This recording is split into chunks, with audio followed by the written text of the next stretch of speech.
Nagaan keenya bakka jirtanitti sinaa gahu dhaggeeffatoota keenya attamooltan. Guyyaan har'aaf fulbaana 8 bara 2021 akka lakkoobsa Itoophiyaatti immoo qaammee 3 bara 2013 keessummeessituun keessan har'aa Antuu Jubee Horaati. Qaala'inni jireenyaa hammaachuun hawaasarraan miidhaa geessisuusaa jiraattonni fi aangawoonni magaalaa hawaasaa ibsanii jiru oduu keessatti gabaasa qabna. Hidhattoonni TPLF ganda baadiyyaa Gondar keessatti namoota nagaa ajjeesuun gabaasameera gabaasa oduu boodaati. Haala siyaasaa Itoophiyaa kan yeroo ammaa laalchisee gabaasa bal'aa qindaa'e qophii dimookiraasii keessatti itti deebina. Hanga xumura sagantaa keenyaatti nu waliin turaa jenna dhaggeeffatoota keenya. Ashama harka fuunee oduuwwan har'aaf qabnu kunooti.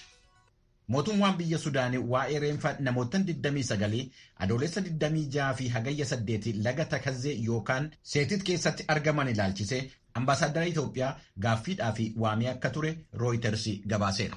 Reenfi namootanii sun kan argamuu danda'e lammiilee Itoophiyaa baha biyya Sudaanii bakka Waad al-Hulaaliyaa jedhamu jiraataniin akka ta'e kan ibse gabaasni kun akkaataa du'iinsa namoota sanaa irratti wanti inni jedhan jiru. Walitti bu'iinsa kaaba Itoophiyaa jiruu fi dhimma hidha laga Abbayyaatiin wal qabatee muddamni Sudaanii fi Itoophiyaa gidduu jiru cimee akka itti fufe gabaasni Reuters kun himeera. Yeroo ammaa baqattoonni lammiilee Itoophiyaa 10,000 lakkaa'aman Sudaan bahaa keessa yommuu qubatanii jiran Sudaanii fi Itoophiyaan waa'ee lafa daangaa irratti walgaarreeffannaadhaa fi walitti bu'iinsa keessa akka jiran gabaasamaa jiraachuun isaa hin beekamu. Sanbata dheengaddaa qondaaltonni mootummaa Sudaan meeshaa waraanaa Itoophiyaa irraa fe'amee Sudaaniin seenee to'achuu isaanii ibsanii turan. Guyyaa wixataa immoo ministeerri dhimma biyya keessaa Sudaan meeshaan sun karaa seera qabeessa ta'een kan fe'ameedha jedhee beeksiseera. Akka Reuters jedhetti ambaasaaddarri Itoophiyaa mootummaa Sudaaniin waamamuu irratti dubbi himaan ministeera dhimma alaa Itoophiyaa battalatti deebiin kennan hin jiru. Jiraattonni magaalaa hawaasaa qaali'iinsa jireenyaa irraa kan ka'e rakkachaa jiraachuu isaanii himaniiru. Bulchiinsi magaalaa hawaasaa warreen seera cabsanii gatii dabaluudhaan jiraattota rakkina keessa galchan irratti tarkaanfii fudhachuu isaa beeksiseera. Dhimma kanarratti gabaasa Yoonaataan Zabidiyoosii hawaasaa irraa qindeesse Tujubeetu dhiyeessa. Bulchiinsi magaalaa hawaasaa gatiin waa ittiin bitatan ol ka'uuf qaala'ina jireenyaa ilaalchisuun jiraattotaaf magaalaa hawaasaa akkasumas daldaltoota waliin marii ka geggeesse yoo ta'u qaala'inni jireenyaa uummata magaalattii mufachiisuun ibsamee jira. Jiraataa magaalattii kataan obbo Girmaa Arheessoo qaala'inni jireenya magaalattii keessatti erga argame baatilee lakkoofsisee jechuun dandeettii uummataa ol ta'ee jira jedhan. Kadaangaan ittiin taasifamne gatiin waa ittiin bitan ol ka'uun oomisha qonnaaf warshaalee irratti jedhan. Yeroon isaa yeroo ayyaana waggaa haaraa waan ta'eef rakkoo jiru daran walxaxaa taasisee jedhaniiru. Kan ogumni isaanii barsiisuu ta'uu dubbatan obbo Adinoo Gaabbisoo qaala'inni jireenyaan miidhamaa jiraachuu ibsaniiru. Bulchiinsa magaalaaf daldaltootaan kan hoogganamu sirni to'annoo wal ta'e tokko diriirfame kanneen seeraan ala ta'an yoo adaban godhatin rakkoon kun itti fufuun waan hin oollee jedhan. Daldala midhaan irratti kabobba'an jiraataa kabiroon obbo Baqqalee Cuqqaaloo jedhaman nuti daldaltoonni rakkina irratti kufnee jirra.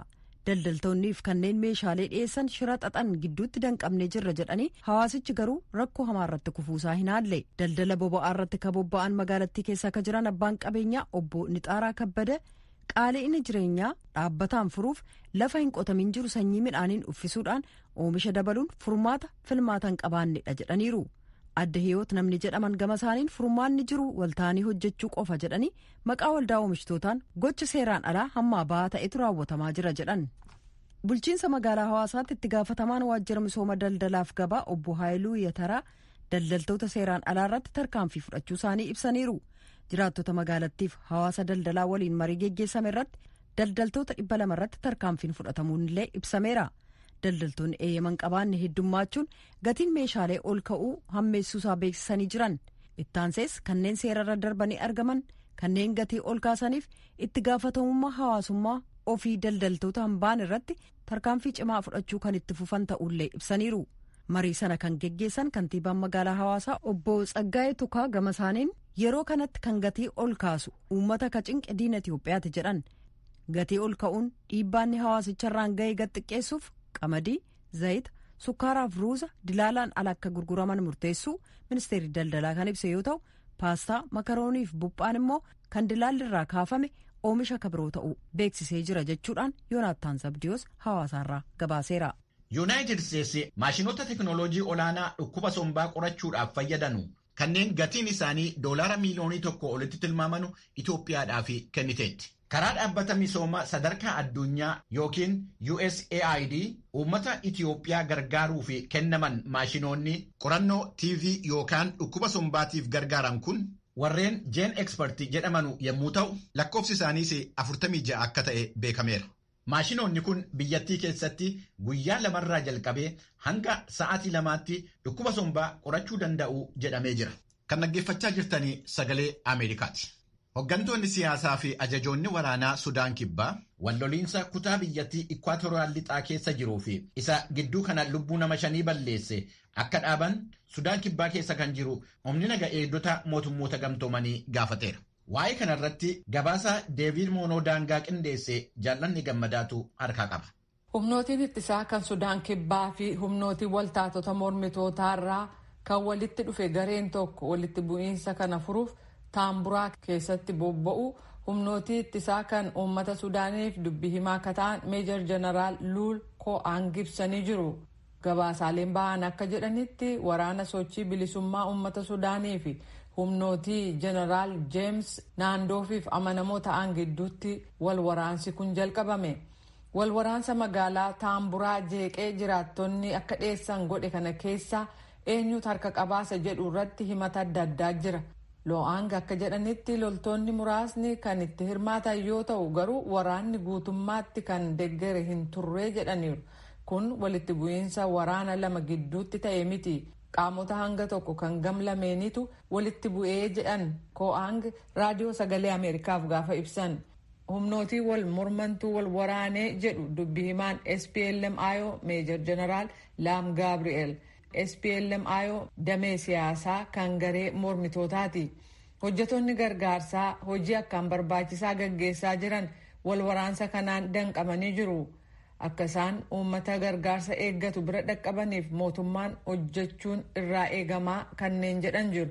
Boordiin waltaatota ittisaa kan Sudaan Kibbaa humnootii naannoo sana jiran gargar fuudhuudhaan muddamiinsa jiru kan dhaabu ta'uu dhaadatee jira. Hookkarri kun siviilota gidduutti akka ka'e beenna garuu humnootiin gamlameenitti wal qoodanii iddoo sana jiraachuun dhimmicha caalaatti kan siyaasaa akka ta'u taasisee jedhu dubbii himaa akka ta'an Gaabri'eel. Garuu ministeerri odeeffannoo kan kutaa Ikwaatooriyaa gama dhihaa Wiiliyaam Baayikii akka jedhanitti walitti bu'iinsi Taamburaa keessaa hawaasa gosa lamaa gidduutti kan gaggeeffame miti humnootii wal waraanan lama gidduutti malee jedhan. Ministeerri dhimma alaa Yuunaayitid Isteetsi Antoonii Biliinkanii fi ministeerri dhimma alaa Jarman Heiko Maas erga gareen Taalibaan mootummaa Afgaanistaan qabatee booda haala waa'ee biyyattii fi waa'ee gargaarsa namoomaa namootaan gargaarsa barbaadanii fi qaqqabsiisuu danda'amu irratti marii shariikotaa fi jaarmiyaalee biyyoottan lamman waliin dhaabbatanuu wajjin taasisamu keessummeessaa jiran.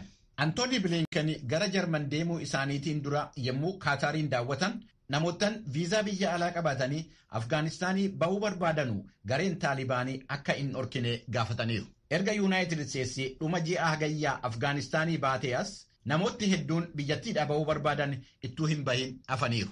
Akka ministeerri dhimma alaa Yuunaayitid Isteetsi roobii har'aa jedhetti walga'iin Yuunaayitid Isteetsii fi Jarman keessummeessan kun waa'ee tumsa farra shororkeessummaa fi waa'ee mirga namoomaa Afgaanistaan irratti dubbachuu mala. Gondar kaabaa aanaa Dabaat keessatti kan argamtu ganda baadiyyaa cinaa Takla Hayimaanot jedhamtu keessatti hidhattoonni TPLF namoota nagaa 200 ol ajjeesuu isaanii mootummaan Itoophiyaa kanneen miidhaan irra ga'eef jiraattonni ijaan argan dubbataniiru. Hidhattoonni TPLF gandattii keessa yeroo turan guyyaa 5 keessatti namoota nagaa manaa manarra naanna'uudhaan ajjeesan jechuudhaan ijaan argine ka jedhan jiraattonni dubbatanii jiran. Gama biraan Rooyitersiif Associated Press humnoota Tigraay jechuun kawaamaniif mootummaan Itoophiyaa shororkeessaa jechuun kan moggaase hidhattoota TPLF guyyoota darban injifatamuu isa mudatetti taansee namoota nagaa 120 ol ajjeesuusaa aangawoota naannoo maqaa dha'uun gabaasanii jiran. Ajjeechaan sun baatilee darban 10f wal waraansa geggeessameen fixiinsa suukanneessaa ta'uu Associated Press ibsee jira. Dubbi himaan TPLF dhimma kanarratti aangayoonaa deebiin kennine haa ta'u malee kana dura himannaalee wal fakkaatan ka'an irratti TPLF namoota nagaa irratti haleellaan raawwatu jechuun isaanii ni yaadatama. Asteer Misgaanaaw aangawoota naannoo dubbisuun gabaasaalee Rooyitersiif Associated Press waliin qindeessuun Baahir Daar irraa gabaasteetti jaallannee dhiyeessa. Ganda baadiyyaa cinaa Takla Hayimaanot jedhamtu keessa ka jiraatan obbo Attirsaa Kindee haala ture jalqabaa kaasanii raadiyoo sagalee Ameerikaaf bilbilaan akka ibsanitti hagayyee 24 lafa gaafa 25tti bariitu bara 2013 hidhattoonni Hiwaat godina Gondar Kaabaa aanaa Daabaat Waqiil ganda baadiyyaa cinaa Takla Hayimaanot jedhamtu seenuu isaanii ibsan. Guyyaa isaan jalqabaa shanan waldhabdeen isaanii paartii biyya bulchaa jiru badhaadhinarraa malee namoota nagaa wajjin akka hin ta'in ega ibsaa turanii booda yeroo duula waraanaan injifatamaa dhufan manaa gara manaatti deemuun namoota nagaa ajjeesuu jalqaban jedhan obbo Attirsaaw. በአንድ ቀን 47 አስከሬኖች ተቀብረዋል እዚህ ቤተክርስቲያን ካልኩሽ ቤተክርስቲያን guyyaa tokkotti reeffa nama 47 bataskaana siin jedhe kanatti awwaalamaniiru. Sibiilonni 120 ol du'aniiru jedhamee tilmaamama. Kanneen 37 ta'an haga ammaatti hin argamne. Hedduminaan eessa buuteen isaanii kan hin argamne boolla lagafaa keessaa gatamanii argamu. Du'uu maluu jennee tilmaamna. Hiwaat jibbisa uummatarraa ta'uu agarsiiseera jedhan. Ganda cinaa keessatti jiraattonni maatiin isaanii jalaa ajjeefaman har'a bataskaana keessatti walii wajjin sirni boo'ichaa gaggeessuu isaanii bilbilaan raadiyoo sagalee Ameerikaaf kan ibsan obbo Zawduu Kaasa ajjeechaa dhaqqabeen obboloota ofii 4 jalaa ajjeefamuu maqaaf umriin adda baasanii ibsanii jiru. Hidhattoonni kun namoota nagaa ajjeesanii qabeenya isaanii saamuun beeladaalees meeshaa waraanaan ajjeesanii deeman jechuudhaan dabalataan ibsan.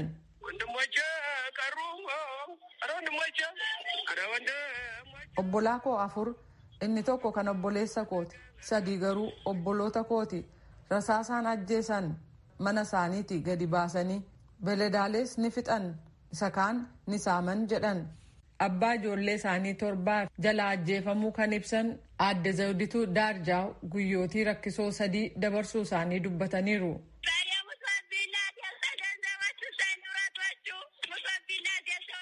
Na jalaa du'e rakkoon narra ga'e hedduudha. Reeffa qabadheen guyyaa 4 bule qophaa koo biyyi weerarameera mana isaatii gabbaasanii ajjeesan jedhan. Dubartii kabiraan aadde Abbabesh Darjaaw jedhaman abbaa warraa isaanii obbo Xilaa'uun Nugusee qodaa nuu baadhu jedhanii gara bosonaatti ega geessanii booda ajjeefamanii reeffi isaanii bosonuma sana keessaa argamuu ibsan. አቤት ተሸከም ብለው አስረው ይዘውት ሄዱ። ሙዚቆች ደግሞ ቤት ጠርተው baadhu jedhanii hidhanii fuudhanii deeman. Beeladaalee 13 qalanii waan jiru fudhatan. Ega fuudhanii deemanii booda ajjeesanii reeffisaa barbaadamaa ega turee booda bosona keessaa argame jedhaniiru. Gondar Kaabaa aanaa Daabaat aanaa addaa Waqiil jedhamtuuf bulchaa akka ta'an obbo Kaasaa Mashashaa akka jecha isaaniitti duulli duguggaa sanyii aanaa cinaa Takla Hayimaanotitti gaggeeffame maayikaadiraa isa lammaffaadhaa jedhu. Bulchiisa naannoo Amaaraa aanaa Daabaatiif bulchaa akka ta'an obbo Sawunnatu Baalam dhaabbata oduu Associated Pressiif akka ibsanitti hanga guyyaa roobii har'aatti reeffa namoota 123 argamuu ibsan. Kana caalaas argamuu akka malu ibsaniiru. Keessumaa jedhan hagayya 29 ganda cinaa Takla Hayimaanot keessatti haleellaan dhaqqabe akkaan suukanneessaadha jechuu isaanii kan ibse dhaabbati oduu Associated Press. Haleellaan kun kan mootummaan shororkeessotattiin jedhe Hiwaatii fi kan gabaasa irratti humnooti Tigraay jedhamuun kan maqaan dhahame gareen hidhate magaalaa Gondor to'achuuf yaalii godhee raayyaa Itiyoophiyaan ega fashalee booda kan jalqabame ta'uu dubbatan jedhee jira. Humni Tigraay namoota nagaarratti saamiinsa haleellaa boombii fi ajjeechaa raawwachuu maqaa obbo Sawunnat dha'uudhaan kan gabaase Associated Press. Ajjeechaan kunis dubartoota daa'immanii fi abbootii amantii irratti qiyyaafatee ture jechuun dubbachuu isaanii gabaaseera.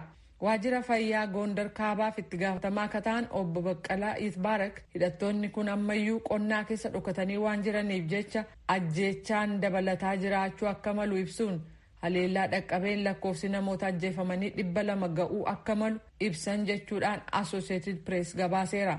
Gama kaaniin raadiyoon sagalee Ameerikaa kan isaan dubbise obbo Attirsaa Kindee dilbata darbee qabee hanga har'aatti bosonaa fi boolla keessa reeffa namootaa funaanaa akka jiran ibsanii hidhattoonni Hiwaat tarkaanfii haaloo ba'iinsaa fudhataniin maanguddoo umriin waggaa 70 fi dhukkubsattoota irrattis tarkaanfii fudhatan jedhan. Kanaafis gargaarsi akka taasifamuuf gaafataniiru.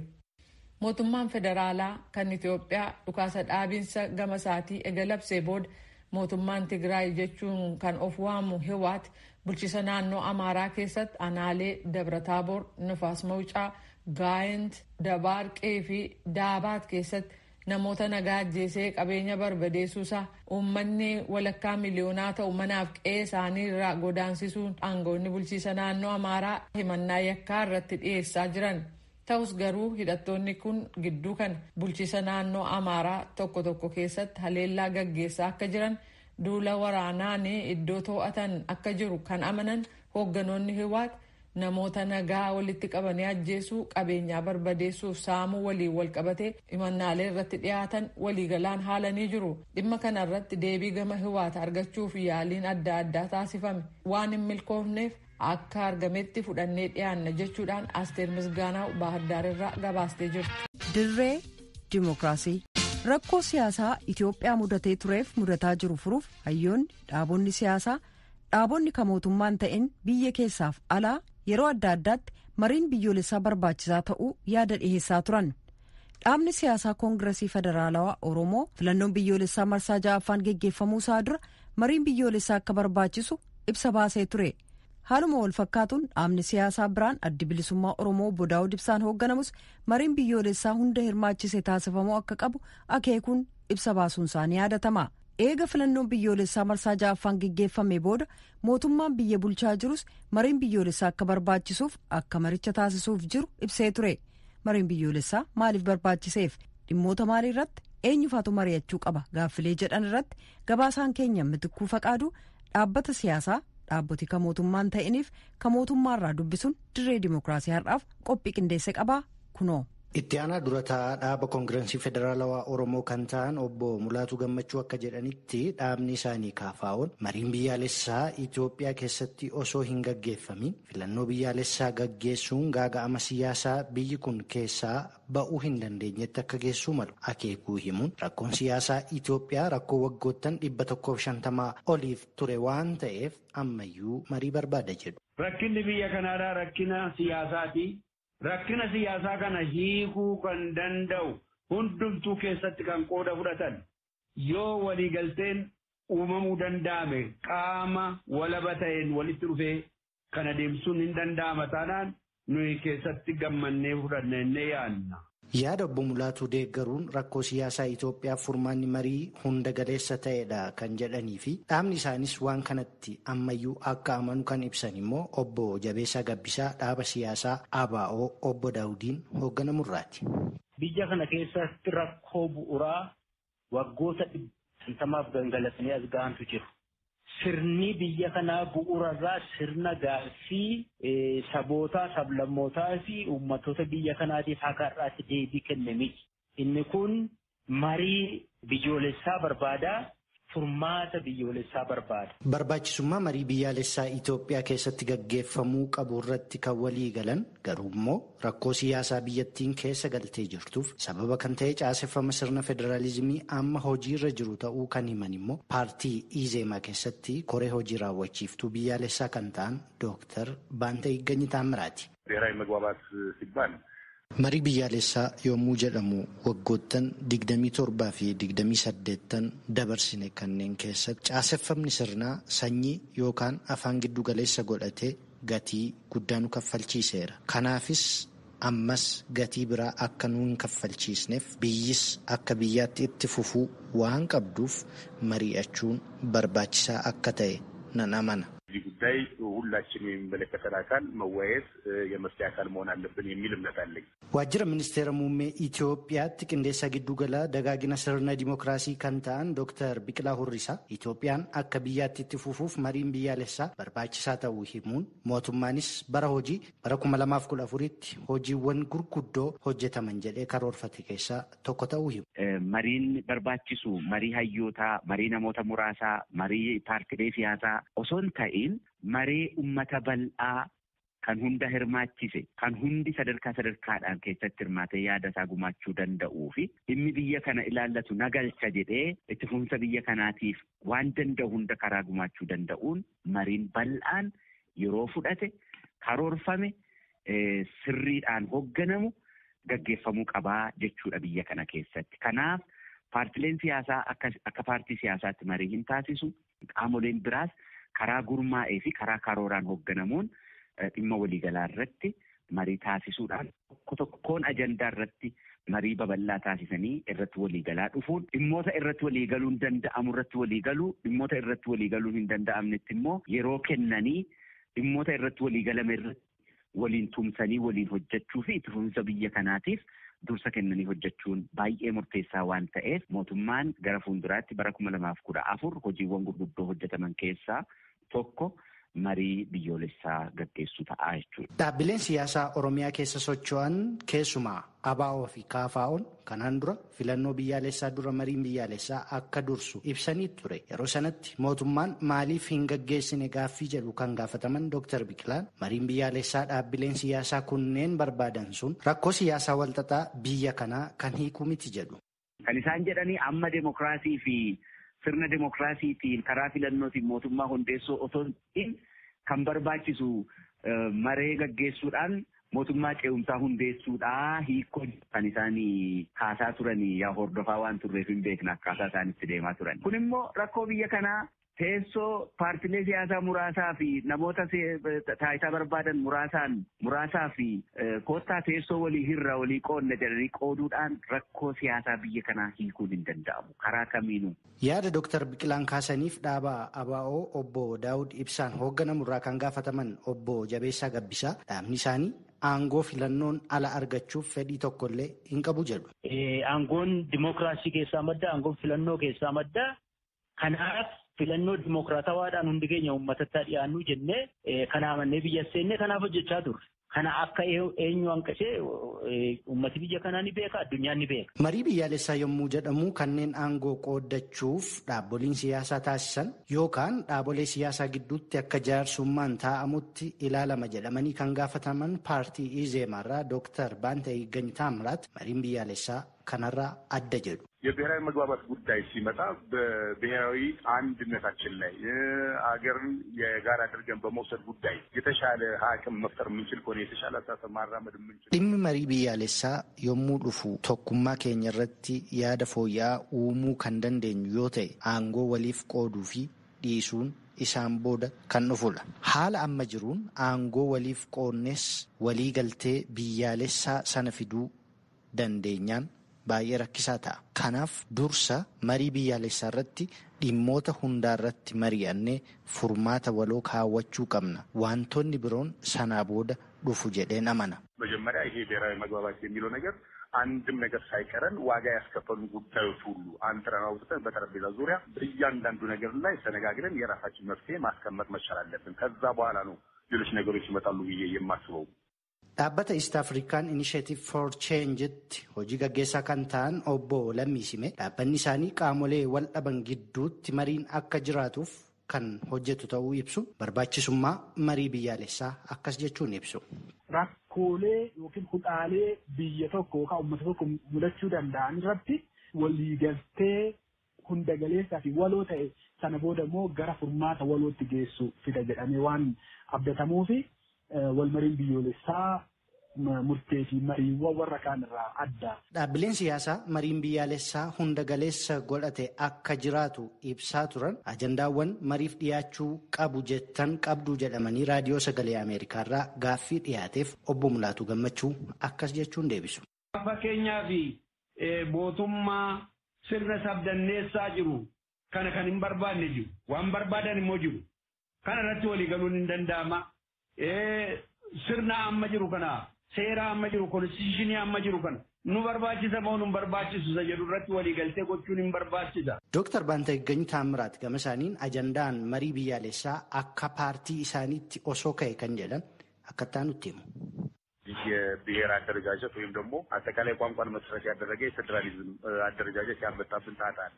Walumaa galatti federaalizimiin afaan gidduu galeessa godhate dhibee nutti fidee dhufe gara yaada biyyaalessaatti deebi'uu qaba jenna. Heera biyyattii keessatti keeyyattoonni hidhaa ta'an baay'een jiru. Fakkeenyaaf keeyyanni 39 lammiilee Itoophiyaa hedduuf dhibee kan ta'e fooyya'uu qaba jenna. ለብዙ ኢትዮጵያኖች አጠቃላይ መከራ የሆነብን አንቀጽ በመሆኑ ቢያንስ እሱ መስተካከል ያለበት ጉዳይ ነው ብለን እናስባለን። መሪ ብያለሳ akka Itoophiyaatti bara 2014tti taasifamuuf jiru eenyutu abbummaan gaggeessaa fi hagam hirmaachisaa ta'a isa jedhuuf Dr. Biqilaa Hurrisaa yommuu deebisan. Hirmaachisummaan isaa qaamolee hunda samiidhaa gadi jiran lammiilee Itoophiyaa hunda kan hirmaachise akka ta'u iftoominaa fi akkasumas immoo qummaadhaan kan gaggeeffamu dhugaadhaan onneerraa sammuurraa waa'ee biyya kana yaaduurraa waa'ee hegeree biyya keenyaa ijoollee keenyaa yaaduurraa namoonni kanaaf dhimman kanaaf quuqama qaban kan keessatti hirmaatan bilisummaa isaa kan eege iftoomina kan qabu amanamummaas kan qabuu fi dhimmoota kana kan yaada keessa galte hundaa ol immoo hundee rakkoo biyya hiikuu keessatti